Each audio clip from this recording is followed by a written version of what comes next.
بسم اللہ الرحمن الرحیم۔ السلام علیکم ورحمۃ اللہ وبرکاتہ۔ صخرہ ازدی رضی اللہ تعالی عنہ بیان کرتے ہیں، رسول اللہ صلی اللہ علیہ وسلم نے فرمایا، جو شخص علم حاصل کرتا ہے تو یہ اس کے سابقہ گناہوں کا کفارہ بن جاتا ہے۔ حضرت ابو سعید خدری رضی اللہ تعالی عنہ بیان کرتے ہیں، رسول اللہ صلی اللہ علیہ وسلم نے فرمایا، مومن خیر کی باتیں سن سن کر سیر نہیں ہوتا حتیٰ کہ اس کی غایت و انتہا جنت ہو جاتی ہے۔ حضرت ابو ہریرہ رضی اللہ تعالی عنہ بیان کرتے ہیں، رسول اللہ صلی اللہ علیہ وسلم نے فرمایا، جس شخص سے علم کی کوئی بات پوچھی جائے جسے وہ جانتا ہو، پھر وہ اسے چھپائے تو روز قیامت اسے آگ کی لگام ڈالی جائے گی۔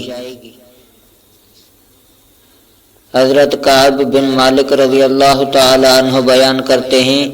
رسول اللہ صلی اللہ علیہ وسلم نے فرمایا، جو شخص علماء سے مناظرہ کرنے، نادانوں کو شبہات میں مبتلا کرنے اور لوگوں کی توجہ حاصل کرنے کے لیے علم حاصل کرتا ہے تو اللہ اسے جہنم میں داخل فرمائے گا۔ حضرت ابو ہریرہ رضی اللہ تعالی عنہ بیان کرتے ہیں، رسول اللہ صلی اللہ علیہ وسلم نے فرمایا، جو شخص ایسا علم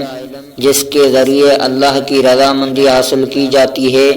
محض دنیا کا مال و متاع حاصل کرنے کے لیے سیکھتا ہے تو وہ روز قیامت جنت کی خوشبو بھی نہیں پائے گا۔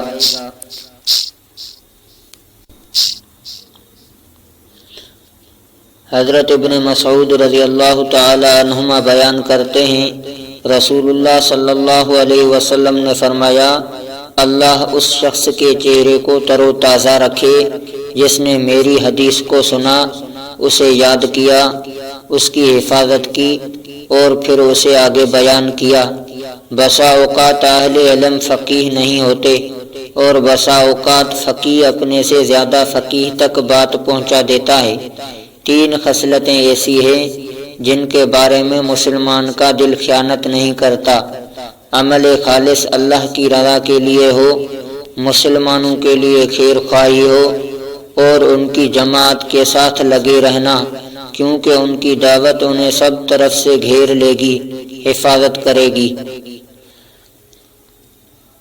حضرت ابن مسعود رضی اللہ تعالی عنہ بیان کرتے ہیں، میں نے رسول اللہ صلی اللہ علیہ وسلم کو فرماتے ہوئے سنا، اللہ اس شخص کے چہرے کو تر و تازہ رکھے جس نے ہم سے کوئی ایسی چیز سنی تو اس نے جیسے اسے سنا تھا ویسے ہی اسے آگے پہنچا دیا، کیونکہ بسا اوقات جسے بات پہنچائی جاتی ہے وہ اس سننے والے کی نسبت زیادہ حفاظت کرنے والا ہوتا ہے۔